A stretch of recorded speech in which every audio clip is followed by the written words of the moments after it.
451 adalah PTM. Ada programmer PTM? Ini nih Mas.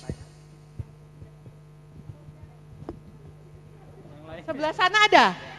Oh ya sebelah sana ya Mas, sebelah sana.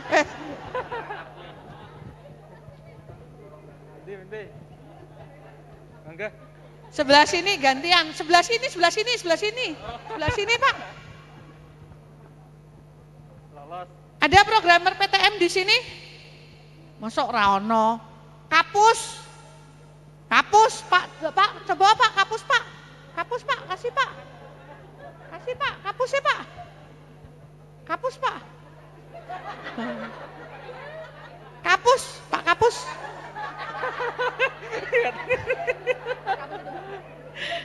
Iya, Pak Kapus, oke.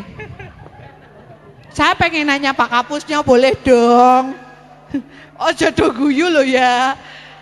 Pak Kapus, selama ini apakah sudah berjalan tentang program Pandu PTM? Ya kalau jalan sih Bu,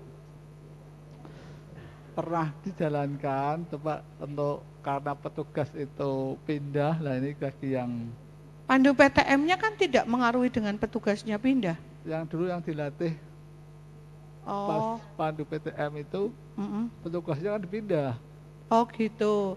Terus belum mentransferkan ilmu. Nah sekarang untuk yang Pandu PTM-nya itu sebelum ke sana mengejar yang ini yang PTM untuk screening PTM yang lewat itu dulu ngejar ke sana. Jadi yang di Puskesmas itu kita ngejarnya yang screeningnya yang untuk meningkatkan cakupan screening untuk PTM. Ya, apa saja Pak? DM sama hipertensi. Cakupannya tercapai enggak DM-nya? DM-nya bagaimana? Untuk DM sekarang sama hipertensi 2023 itu sampai bulan kemarin sih alhamdulillah untuk screening bisa mencapai aman. Aman ya. Karena saya juga kesulitan untuk screening DM terutama pada laki-laki. Iya. Kita ada timnya, kita buat tiket ke semua pasien yang datang kita arahkan ke tim screening itu dulu. Iya, saya juga begitu. Saya jaringnya pakai hari Jumat, berjumatan tak giring. Saya setiap hari Bu. Bukan maksudnya karena memang saya juga kesusahan khusus laki-laki kan. Khusus laki-laki itu saya kesusahan banget sehingga saya menggunakan hari Jumat di masjid setelah Jumatan. SP meneh. Programmerku tim tak turunkan ke situ. Kita juga itu Bu sampai ke pabrik-pabrik kita datangi. Ada pabrik ya? Ya tempat kerja instansi kita datangi gitu Bu. Oke. Untuk mencari. Kalau misalkan program Pandu PTM itu ada pabrik sekaligus melaksanakan Kesjaor. Ya kita kolaborasi dengan petugas Kerjaor, PTM berangkat satu tim ke tempat itu. Oke. Nanti kita dari pabriknya menentukan tanggal dan waktunya. Oke, sudah berjalan nggih. Mudah-mudahan petugasnya tidak ada, tetap Pandu PTM-nya berjalan itu ya Pak. Yang mau ngesekar itu kalau itu yang agak ya 1-2 sih jalan Bu, 1-2 ya ada yang kalau udah memang itu kita konsul dari awal kita ada ke situ Pak dari pelaporannya mungkin yang tidak ini. Oke. Puskesmas yang lain apakah Pandu PTM-nya berjalan? Jalan terus apa jalan di tempat? Ayo. Soalnya jujur aja Pandu PTM marahi suwira pelayanannya. Marahi jadi ruwet ruang tunggune penuh ya. Iya, biasanya problemnya di puskesmas begitu. Gara-gara Pandu PTM marahi ini antriannya oke, pasiennya yo kesel ora mulih-mulih. Iya kan? Bener nggak di situ? Keselnya orang di situ, ya. Oke, monggo Pandu PTM ini silahkan screeningnya dilakukan karena memang screening Pandu PTM ini tidak hanya untuk memenuhi PTM, tapi memenuhi BPJS pura.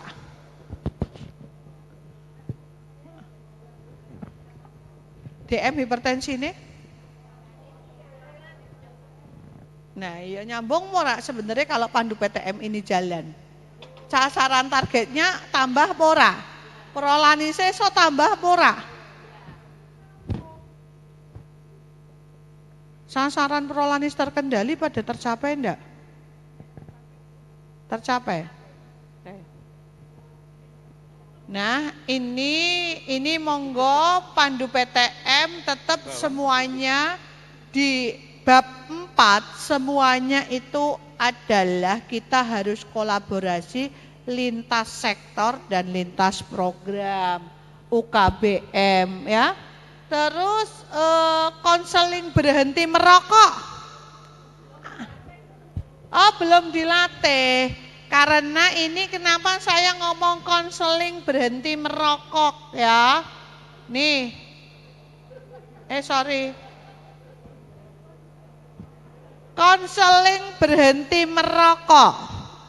Ada kan kemarin di bab 1 tentang SK larangan merokok. Kawasan tanpa rokok. Meskipun kenyataannya ahli hisab masih banyak, termasuk karyawan puskesmas.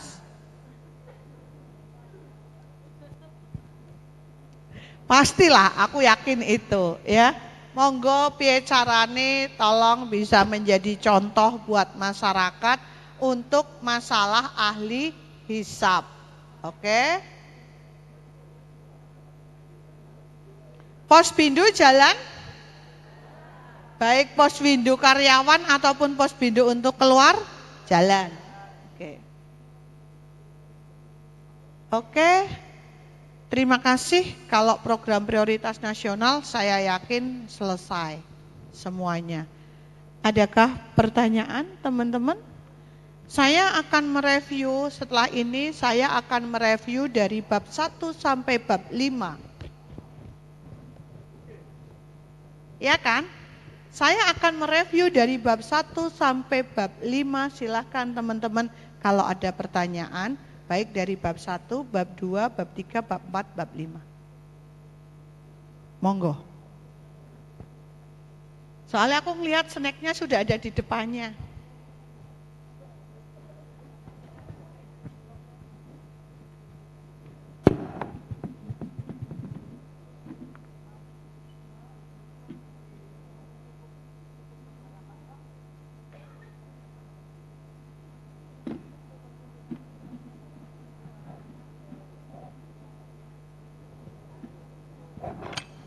Oke, ada yang mau bertanya, baik itu bab 1, bab 2, bab 3, bab 4. Ya, monggo Mas. Silakan, saya bebas. Tak ladeni. Meh opo tekoke. Ternyata bingung mudeng ya. Ini itu dulu Mbak, itu dulu. Oke, habis itu Masnya ini. Oke, Mbak. Dari Puskesmas Pecalungan, Dokter.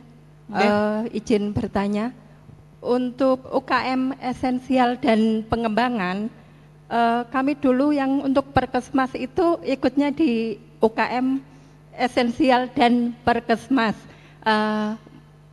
Mohon dijelaskan Dokter, untuk Perkesmas ikutnya di untuk yang mana? Sekarang saya melihat, makanya dari kemarin kan saya ngomong, saya mau melihat struktur organisasi. Saya lihat XK struktur organisasi, tapi sebenarnya harusnya disesuaikan dengan ini, gitu loh Mbak. Jawabannya tetap harus disesuaikan. Kemarin saya juga mendapati yang ada di suatu daerah itu masalah kesehatan kerjanya itu masuknya ke sling. Itu ada, masuknya kepada pelaporan ke slingnya. Tetap harus dipisahkan sesuai dengan aturan yang ada. Di Permenkes 43-nya seperti apa. Gitu ya. Saya lihat contoh SK struktur organisasi wetwingi, ayo.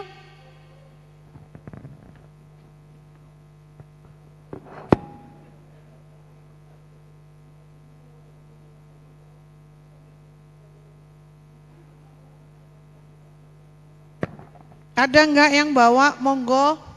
Ayo kita bareng-bareng, nggak usah malu, nggak usah Bagaimana sehingga kita tahu nanti struktur organisasinya seperti apa.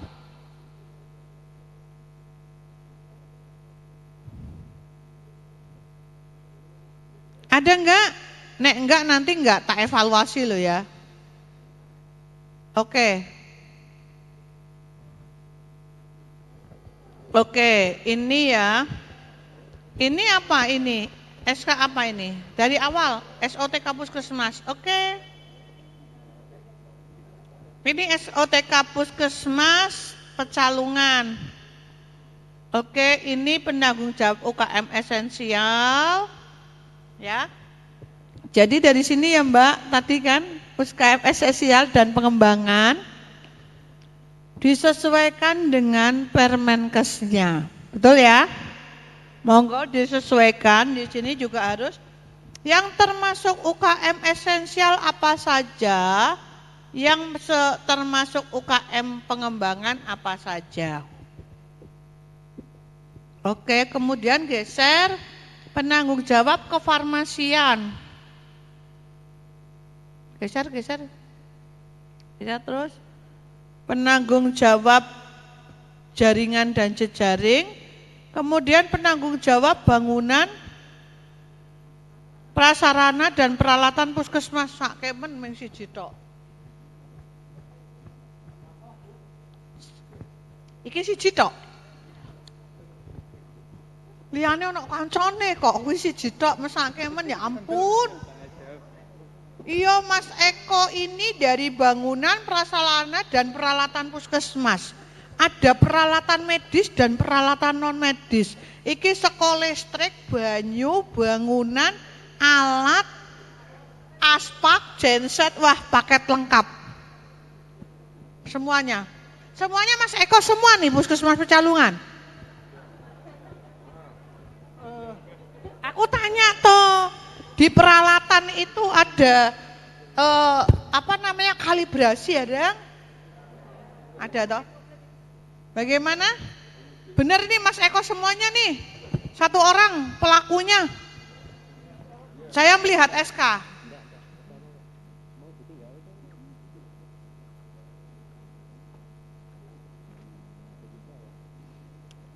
Nek kalibrasi sing nganu kalibrasi siapa? Bu, untuk yang tadi yang apa tadi kan? Tadi yang di penanggung jawab peralatan. Penanggung jawab peralatan itu kan nanti untuk yang itu kan masuk dalam MFK juga Bu ya. Nah itu kan nanti kan di dalam MFK ada timnya lagi Bu. Ini untuk secara penanggung jawab bangunan prasarana dan peralatan yang sesuai dengan Permenkes yang 43 tahun 2019. Itu kan tim MFK nanti kan, iya, turunannya beda. Iya. Jadi ini pokoknya tanggung jawabnya yang Mas Eko kabeh. Iya Bu. Orang direwangi sopo-sopo. Nanti minta tambahan teman Bu. Oh gitu. Untuk revisi Bu, ya. Nanti mbok dia ngiri gitu loh iya. Pak. Termasuk bendahara barang. Iya Bu. Apa ora bakoh Bu? Ini bendahara barang. Dibantu Pak Dokter. Dibantu Pak Dokter Bu. Sama kapusnya, iya. Oh gitu. Oke. Kan Nah, Pak Dokternya subur itu Bu. Oh ya. Iya. Termasuk bendahara barang. Wes kerenan. Oh. Terus ini apa ini? Mutu. Pak siapa? Pak Kustono. Kusdino. Koordinator PPI Dr. Gigi Anita Kusuma Dewi ya. Untuk koordinator, Mas Eko meneh MFK.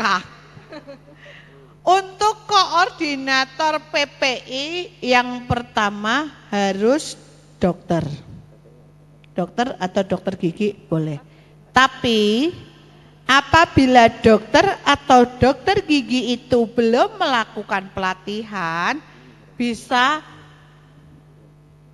juga koordinator PPI itu adalah nakes. Tidak harus dokter ataupun dokter gigi. Nek ono ya dokter karo dokter gigi nih. Maksudnya apa terserah. Oke toh MFK ki Mas Eko meneh. Engko jangan-jangan Mas Eko beken banget jenenge akeh tenan. K3 Koordinator audit internal K3. Keselamatan pasiennya mana Pak?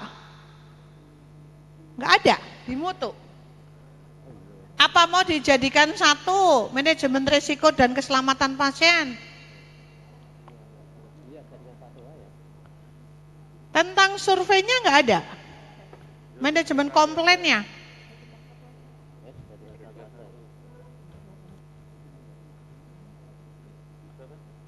Pak Kapusnya mana Pak Kapus?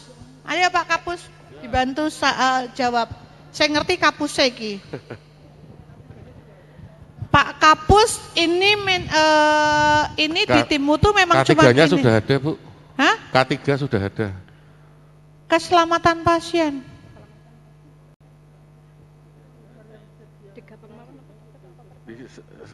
Saya belum Slide selanjutnya Bu, geser.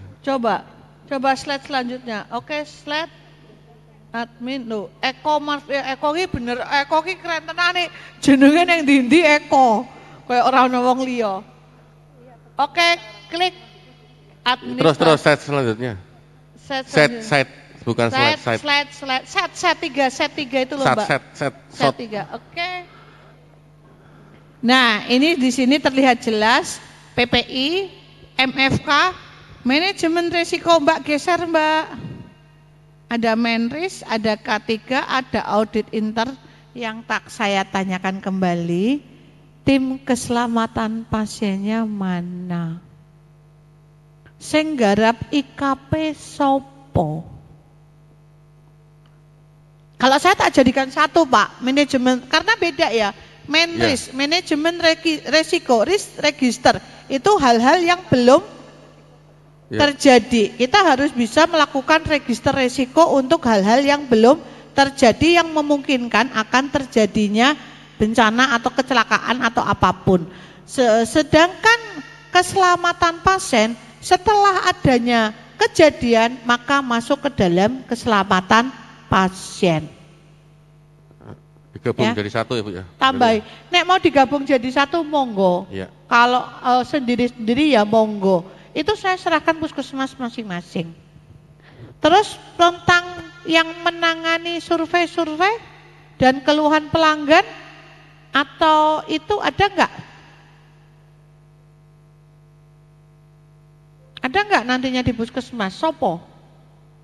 Ada kan, semuanya ada kan? Baik admin, UKM, UKP, ada semua kan kemarin keluhan pelanggan, feedback, umpan balik. Sekarang di puskesmas kalau ada komplain, yang menangani komplain sinten Pak pertama kali? Nanti tambahin satu lagi nggih itu ya puskesmas ya.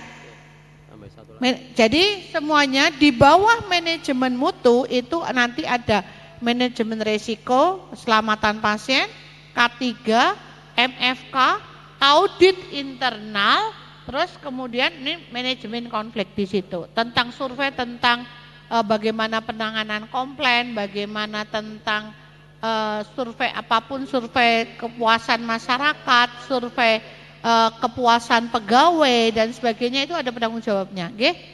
Mungkin tambahin itu satu, masukan dari saya. Nih, ini gunane ono sing paparan. Oke Mbak, SK-nya coba Mbak, SOTK Puskesmas. SK-nya mana? Awal. Kata-katanya mana? Coba naik ke atas. SK-nya mana? Ini kan struktur organisasinya. SK-nya mana? Terpisah dokter. Mana? Lah iki gak strukture kok. Iya. Masa terpisah ono SK pisah-pisah? Di Word dokter. Mana? Ini masuk ke dalam apa ini? SK apa? Ini kan lampiran dokter SK. Lampiran SK apa? Ini masuk dalam lampiran SK apa? Aku tanya SK-nya mana? Masa ono lampirannya ra ono SK-ne? Coba lihat SK-nya. Iya. Ini juga urian tugasnya belum dibikin ya? Iya. Di file di komputer dokter. Nah di bawah. Di Word. Bisa enggak dikirimkan ke sini. Atau ya puskesmas yang lain yang punya ini kayak struktur organisasi netok bukan SK ya. SK-nya mana?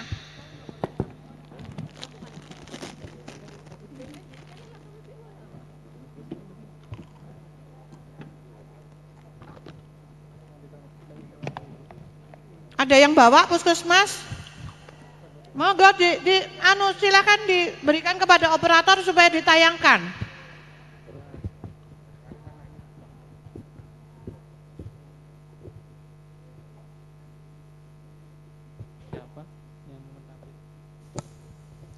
Monggo Bapak Ibu bisa mengirimkan melalui WA-nya Mbak Rini.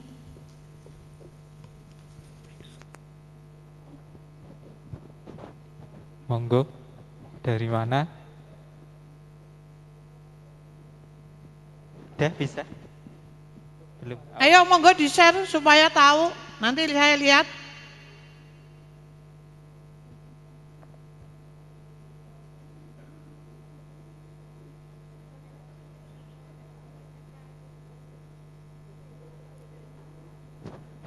Monggo yang ada bisa dikirim di grup akreditasi Batang.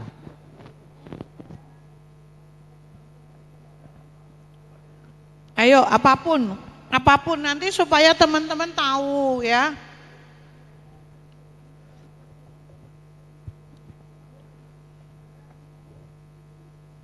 Jangan sampai ini Dinkesnya sudah meng-SPJ-kan semuanya, mengko pulang tidak dapat apa-apa.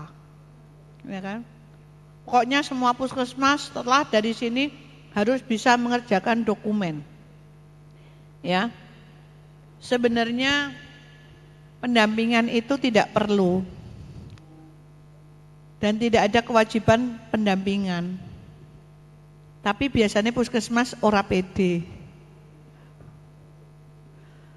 Kalau pendampingan itu karena kan ketidakpedean puskesmas apakah ini sudah benar atau belum, iya enggak? Oke, puskesmas Batang 4. Oke, Mbak bisa digedein Mbak. Itu atas, nah. Oke, geser gede lagi Mbak dikit. Oke, turunin. Keputusan Kepala Puskesmas Batang 4 Kabupaten Batang tentang pembentukan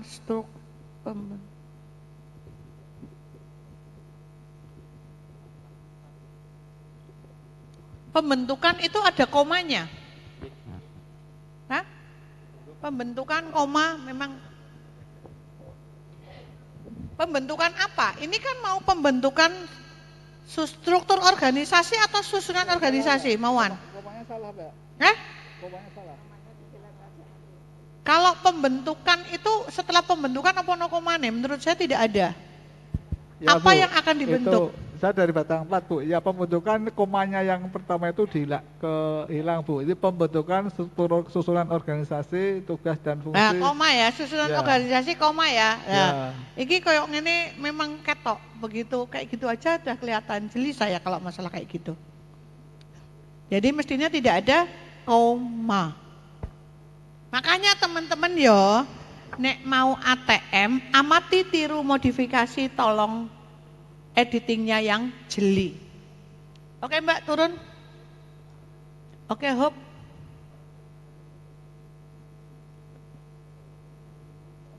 Oke, sekarang saya ngomong ini. Yang B, menimbang yang B, bahwa apa? Mengamanati Permenkes nomor 43. Apakah ini dicantumkan di sini atau akan dicantumkan di diktum mengingat?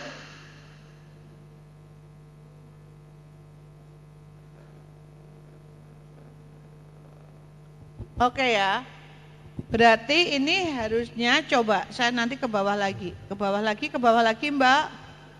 Nah, coba lihat di nomor 6. Ya. Jadi ini naik Mbak, naik.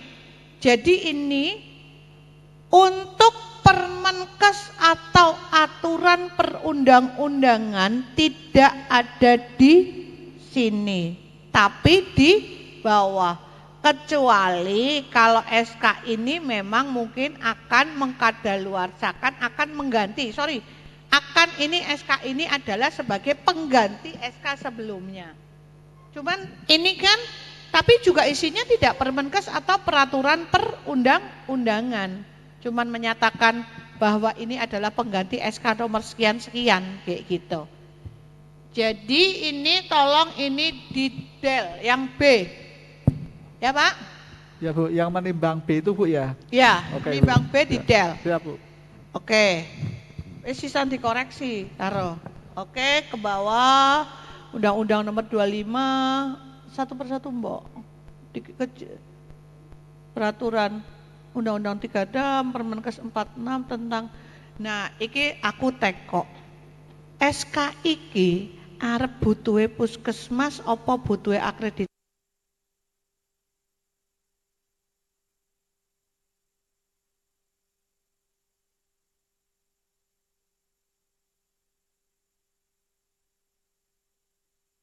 Berarti ini di del nomor 3 Mbak. Jadi teman-teman semua, meskipun ini untuk kepentingan akreditasi, bukan berarti SK tentang akreditasi itu masuk. Karena ini bukan kebutuhan akreditasi. SK ini kebutuhan puskesmas. Jadi tidak perlu dicantumkan. Begitu nggih?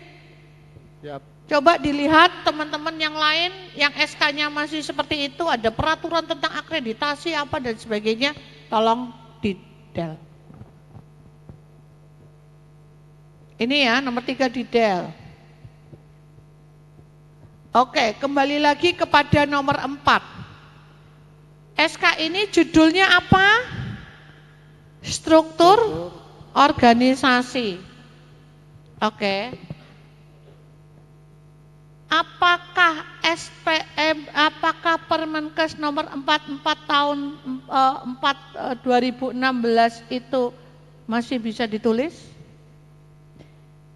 Permenkes tentang SPM yang terbaru adalah nomor ayo.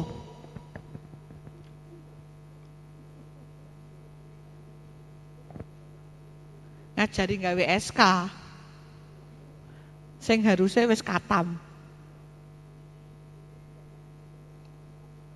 Tentang standar pelayanan minimal, coba. Yes, nomor 4 tahun 2019 ya. Jadi ini masih berlaku atau tidak? Tidak, berarti didel meneh.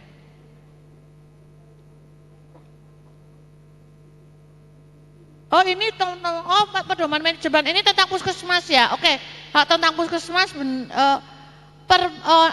manajemen puskesmas iya, cuman tentang puskesmasnya di bawah, ya.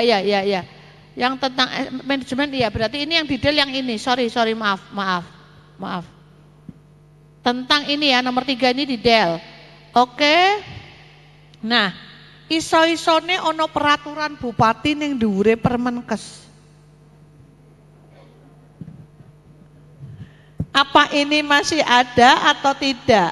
Ya, Permenkes 43 tentang puskesmas turun ke bawah, Mbak. Oke. Iki ya, kebalik enggak? Nomor 5 dan nomor 6. Ya, kebalik. Oke, turun.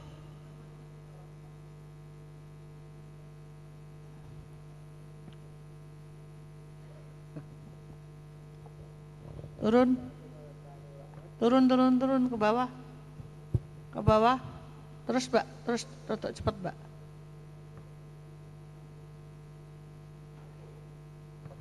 Oke. Ini ya strukturnya. UKM esensial, UKM ini sih cenderung sama dengan tadi, nanti tinggal dievaluasi sendiri. Oke, turun ke bawah. Oke, terus. Oke, terus.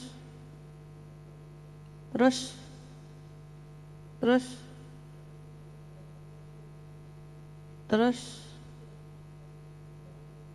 ke bawah Pak Kapus, KTU, terus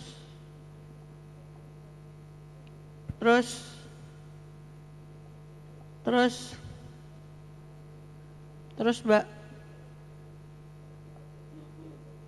Oke. Terus Mbak, turun.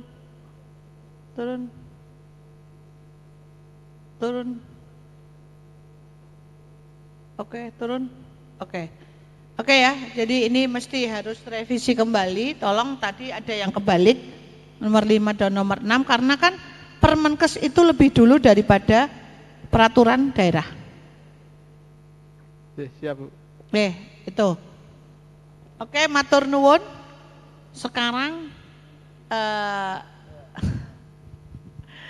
teman-teman semuanya, ini bagian dari koreksi dari saya untuk teman-teman supaya tahu kalau mau ATM, amati, tiru, modifikasi, tolong dilihat dengan benar. Apakah peraturan-peraturan itu sudah berlaku atau belum? Atau ya ini sebenarnya juga mohon maaf sekali lagi saya kapus untuk sebelum tanda tangan bisa meneliti kembali apa yang akan ditandatangani. Karena saya sih memang kalau saya segala sesuatu tidak akan pernah sampai kapus sebelum KTU paraf. Lumayan kok Pak, ngeringanke bebannya kapus. Tapi biasanya tetap saya lihat kembali, kayak gitu. Saya biasanya begitu, baik laporan atau apapun pasti masuk KTU di paraf, baru kapusnya aku kayak gelem tanda tangan. Kalau nggak ada paraf saya nggak mau, pasti itu. Tapi urusan kayak gini pasti tak teliti ulang. Oke. Kemudian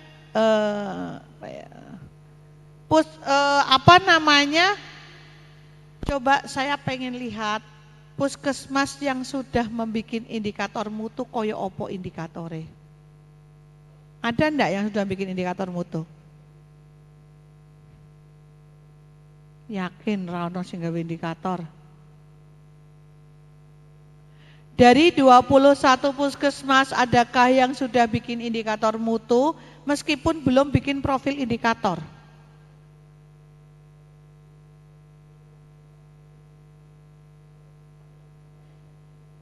Yakin mumet. Ini udah bulan Juni loh. Teman-teman, ini udah bulan Juni mau sorong dua indikator. Oke lah kalau belum punya profil indikator, tapi masa indikatornya nggak bikin? Indikator mutu.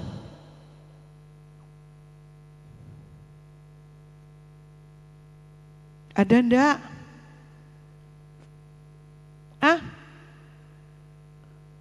Nggak ada nih dari 21 puskesmas, bener nih. Apa nggak pede setelah tahu bahwa harus ada profil indikator?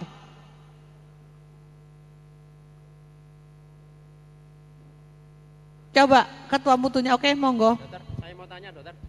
Maaf, mau tanya boleh dokter? Nggih, monggo. Kita kan kebetulan saya penanggung jawab bab 5 dokter. Untuk menentukan indikator mutu prioritas puskesmas, itu pertanyaan saya, apakah bisa diambilkan dari indikator nasional ataupun indikator mutu dari pelayanan? Yang kedua, indikator prioritas itu apakah cukup satu atau dibatasi berapa dokter?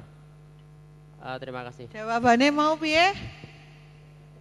Jawabannya boleh apa tidak diambilkan dari indikator nasional? Tidak boleh.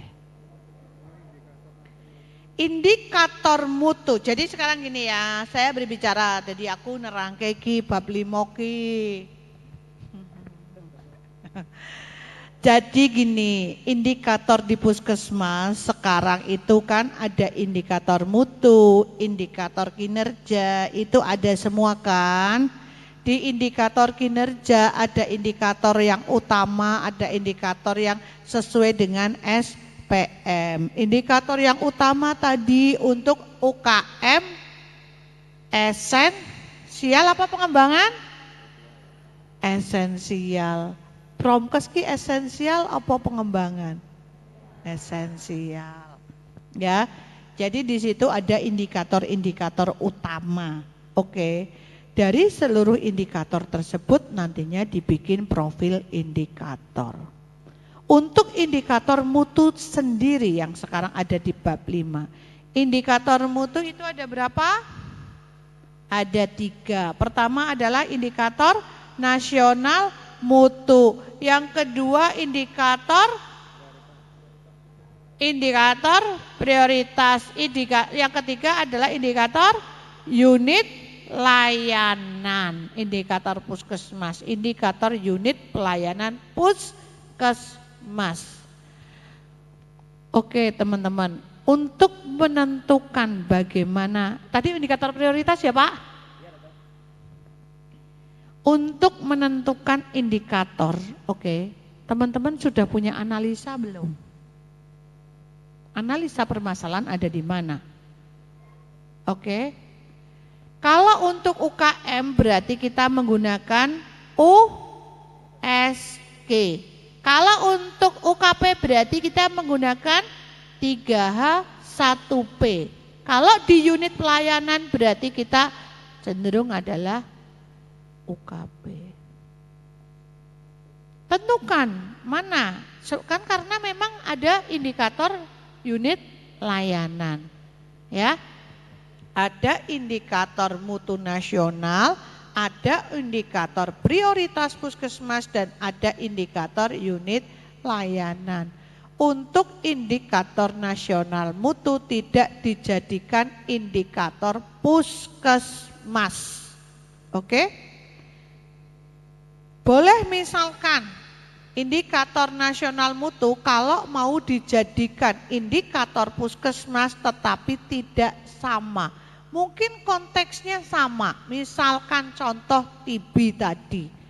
Kalau di indikator nasional mutu, indikatornya adalah indikator TB-SO, mungkin kalau di puskesmas bisa saja suspek. Sama-sama TB, tapi berbeda, tidak sama-sama TB-SO. Begitu ya. Sudah mudeng teman-teman semuanya? Berarti cukup satu nggih dokter nggih? Apa? Cukup satu saja ya. Indikator prioritas puskesmas boleh 1, boleh 2, silakan, yang penting ada. Kita tidak mau menentukan berapa.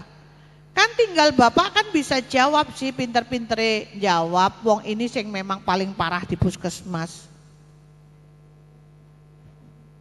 Indikator mutune nopo Pak di puskesmas jenengan? Prioritas, indikator prioritas. Penemuan kasus BTA positif dokter. Karena masih rendah. Sama ya, tadi sama itu. Penemuan kasus BTA positif. Boleh, kan beda kan?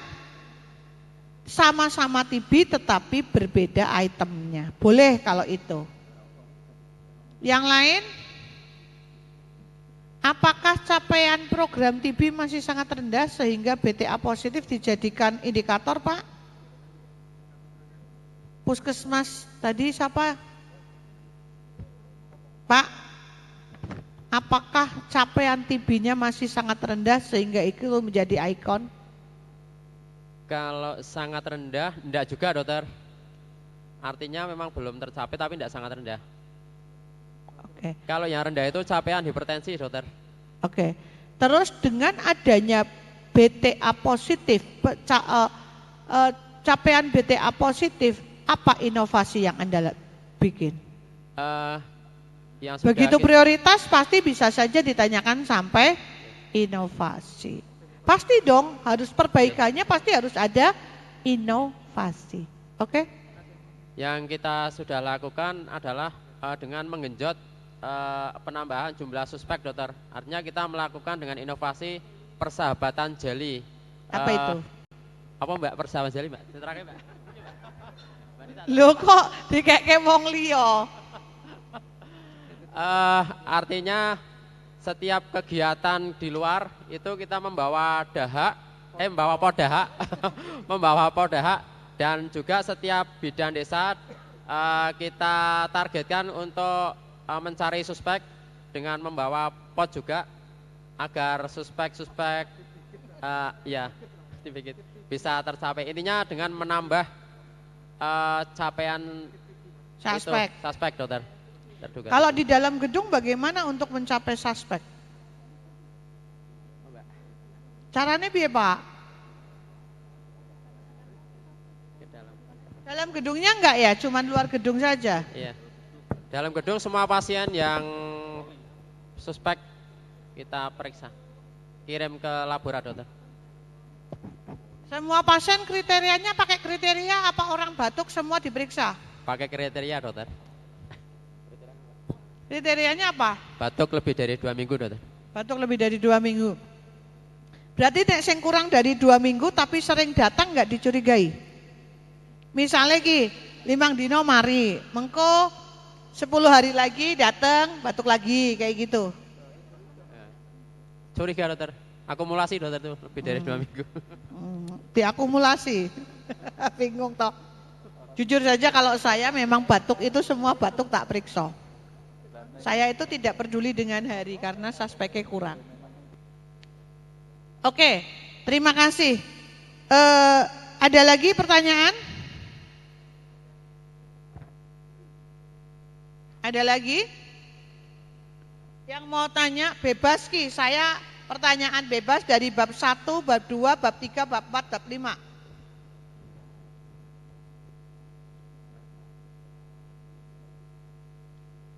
Sudah jelas semua teman-teman?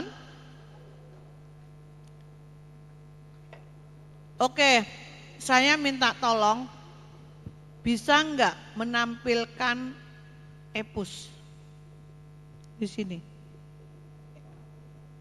Tidak boleh difoto ya, ini hanya tampilan saja supaya saya pengen ngajari teman-teman semua sing bener piye.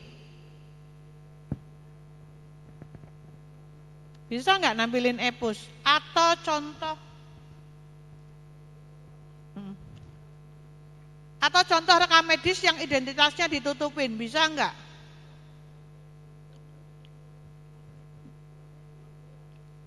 EPUS bisa nggak ditampilkan? Bisa nggak Mas nampilin? Pakai apa? Iya, Simpus coba lihat bisa nggak? Kalau bisa, oke. Kalau bisa lihat, pakai komputernya itu kan bisa Mas. EPUS itu kan tentang rekam medis tok nggih, pure baru rekam medis. Ini Simpus atau Simpus? Ini Simpus, oke. Oh, Simpus. Isinya apa Simpusnya? Profil awalnya mana?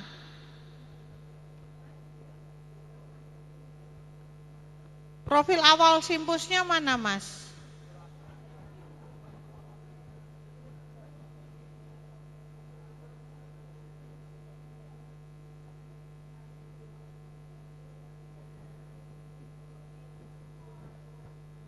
Coba, ini Simpus memang mau besok kan mau ini ya.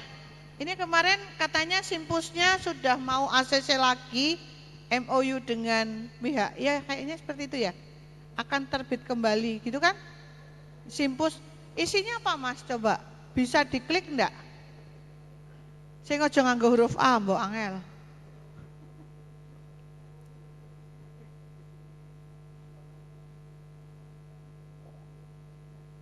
Kok langsung ini? Kok langsung rekam medis? Tidak ada apa-apanya. Selain rekam medis tidak ada. Nah, masukan buat Dinas Kesehatan, Bu, Bapak Ibu yang dari Dinas Kesehatan, Simpus.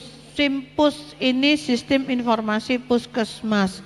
Semua tentang profil puskesmas, tentang perencanaan puskesmas, tentang RUK, tentang RPK, tentang pelaksanaan kegiatan, semua yang ada di puskesmas masuk ke dalam Simpus, termasuk mungkin kesan-kesan, survei, komplain dan sebagainya masuk ke dalam simpus, capaian-capaian semuanya masuk. Oke? Jadi tidak hanya rekam medis. Oke. Bisa enggak saya minta dipanggilkan satu orang uji coba? Maksudnya coba deh yang udah itu. Kingkin. Bisa enggak saya lihat registernya?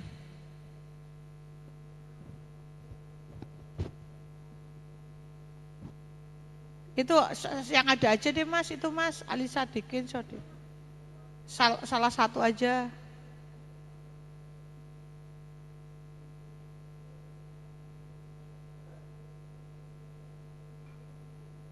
Ini BPJS ya? Mandiri. Klik salah satu. Masuk ke dalam rekam medisnya.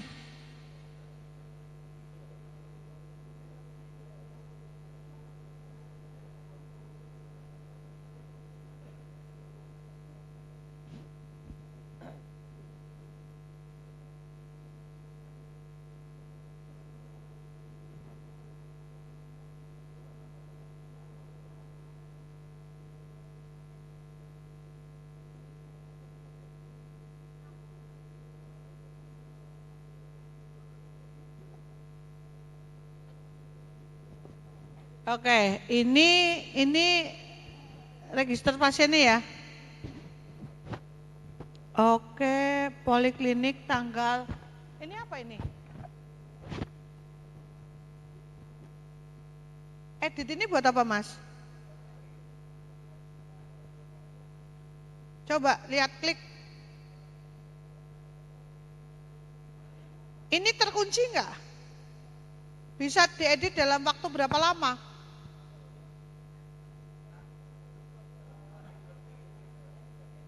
Hah? Bisa, coba. Ini masih bisa diedit enggak? Ini pasien kapan? Hari ini. Coba yang pasien kemarin, bisa enggak manggil? Enggak bisa diedit, 1 kali 24 jam ya? Oke, coba. Klik itu. Yang tadi mana? Yang jangan yang ini. Yang ini yang biru, yang bawahnya yang ini. Yang ini. Yang ini lembar yang pertama ini. Nah, oke. Oke. Pertanyaannya, apakah di puskesmas boleh menyebut poliklinik? Pertama kali. Apa yang benar? Sesuai Permenkes 43,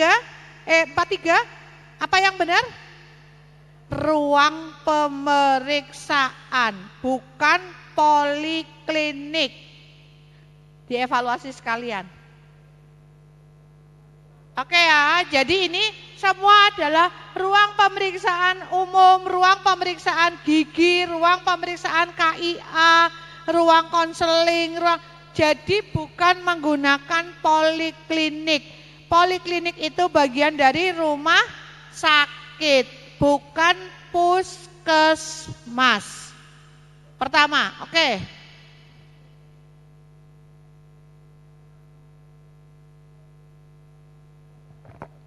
Identifikasi awal pasien, nama. Nomor RMA kenapa 0 ini? Hah? Berarti identifikasi pasien masih belum lengkap. Kenapa bisa 0? Tapi ada nomor RM enggak? Ada. Rekam medisnya dalam bentuk personal folder atau family folder?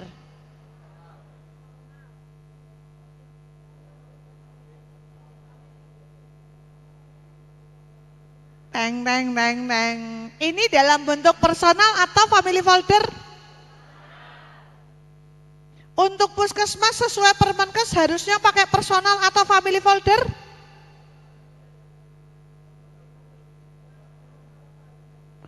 Untuk puskesmas menggunakan family folder, bukan personal folder. folder karena ini terintegrasi dengan PISPK.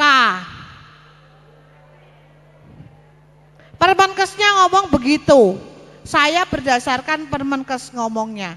Ora iso diutak-utik, misalkan dengan family folder, jadi nanti ini ada di family folder. Dalam family folder masing-masing kepala punya nomor sendiri-sendiri. Masih punya personal folder. Maaf Bu, izin Bu. Yeah. Masalahnya ini terkait untuk penataan RM di Puskesmas kami juga Bu ya.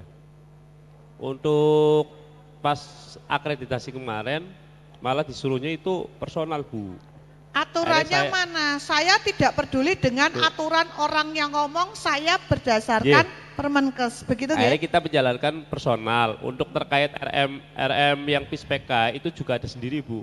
Enggak bisa, emang orang bisa punya 2 rekam medis? Enggak boleh.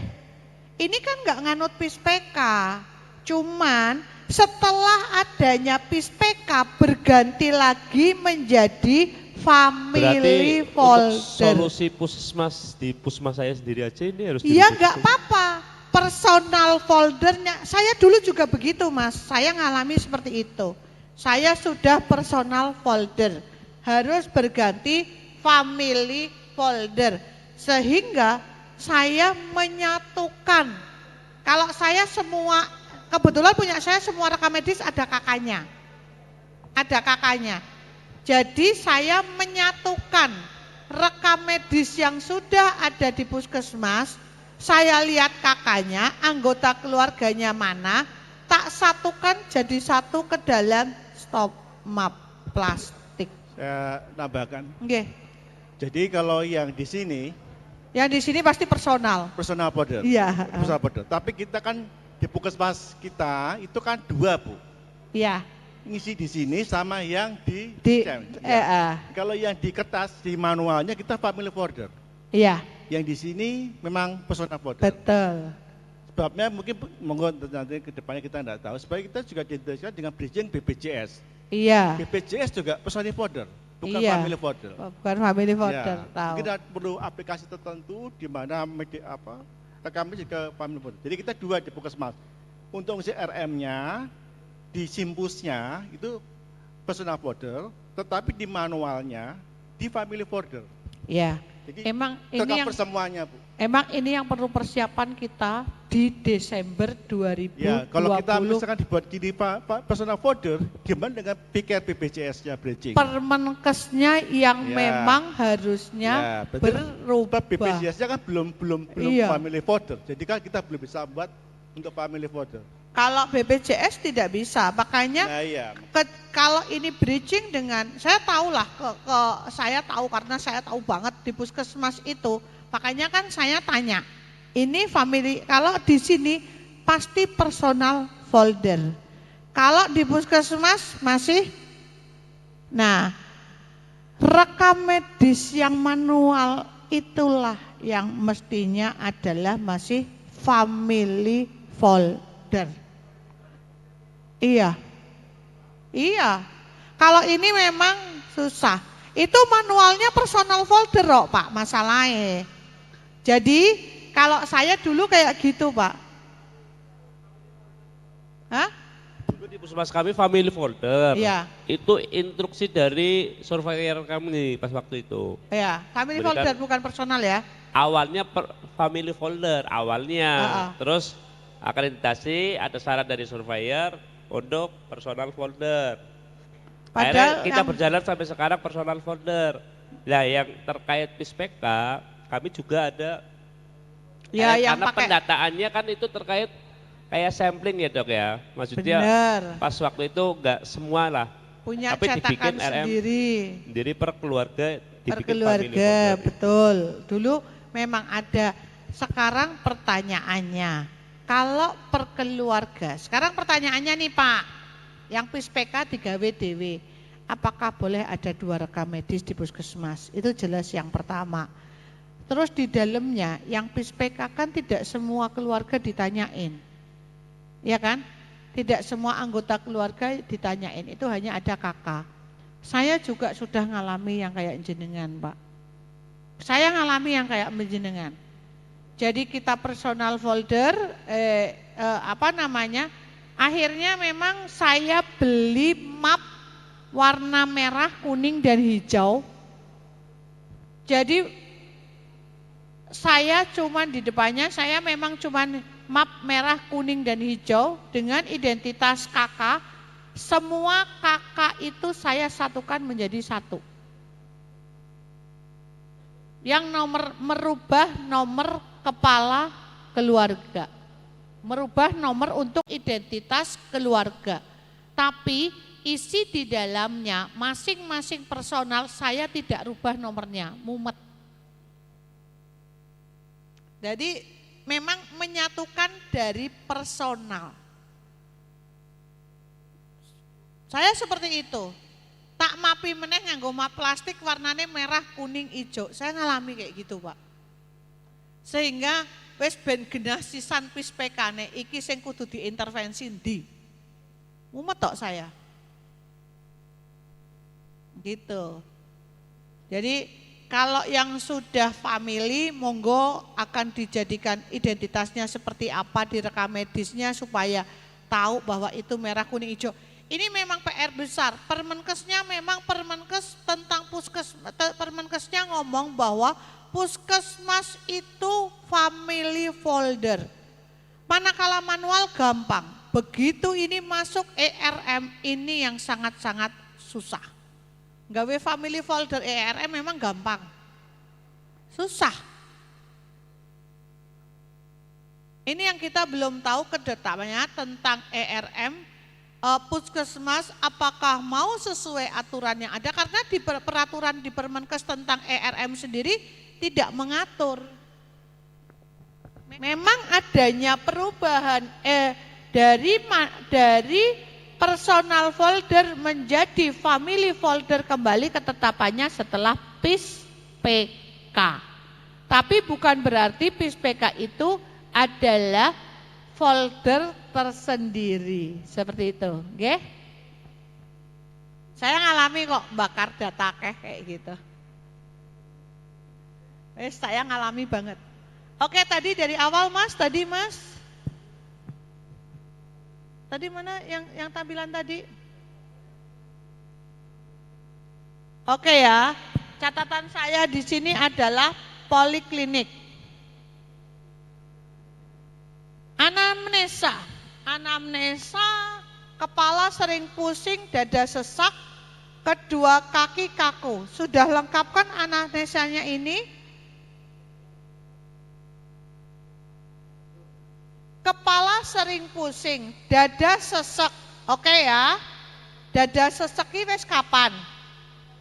Seseknya bagaimana? Oke kan? Kedua kaki kaku. Sistol sekian, diastol sekian, IMT sekian. Oke, nyeri. AU ini apa? Asam urat.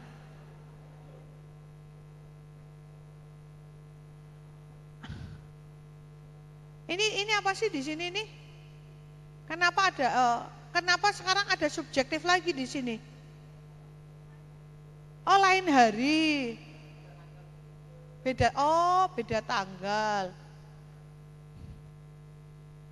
Sekarang saya nanya. Ini adalah satu ya, identifikasi pasien, nomor rekam medisnya tidak ada. Oke?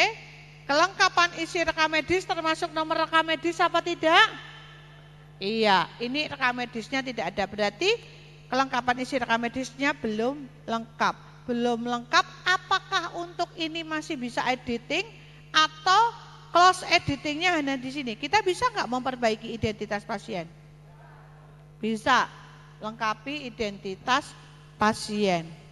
Oke, kemudian sebelum kita melakukan pemeriksaan tentunya kita melakukan kajian awal pasien. Buka materi bab 3 deh, kajian awal pasien. Di kajian awal pasien memuat apa? Bio, psiko, sosio, bener gak? Oke, kajian awalnya mana, sudah dilakukan atau belum?